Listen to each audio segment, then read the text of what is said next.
Investigation is underway. A new act intended to protect children may actually be hurting them. It's called the Consumer Product Safety Consumer Act. Here are the facts, point by point.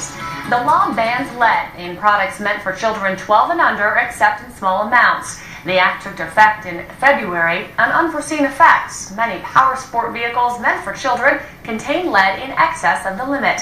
Fox 21's Danielle Lee brings us details on how the law is hurting dealers, manufacturers, and riders. This here is just one of the ATVs that is going to indefinitely sit in a warehouse at Fay Myers. If you look behind me, you can see dozens of other motorbikes that are created for children. And because of this act, dealerships just like this one across the country are afraid to sell these bikes because they fear for a lawsuit. They give them back. Hundreds of thousands of dollars in losses, all because of lead in hard-to-get-to places like battery terminals and valve systems.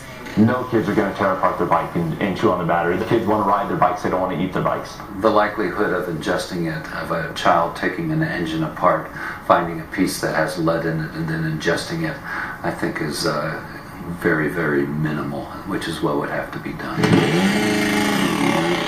Still, young riders can't get new bikes or parts. These smaller kids will try to learn on bigger bikes and they're going to get hurt. The U.S. Consumer Product Safety Commission is responding by postponing enforcement of the act for 2 years. The 2 year stay is a start. But not enough to make Fay Myers pull their vehicles meant for those 12 and under out of the warehouse. Federal government says we're allowed to sell them, but that doesn't necessarily mean that state and local government can't come in and fine us. It also doesn't eliminate civil suits. During this 2 year stay, several of the power sport makers will be looking to see if they can get the lead down in these ATVs.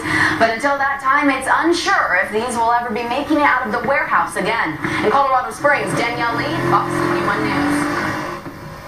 Many involved in the power sport industry want the law to be written to completely exclude these vehicles from the ban. Tonight's look at news.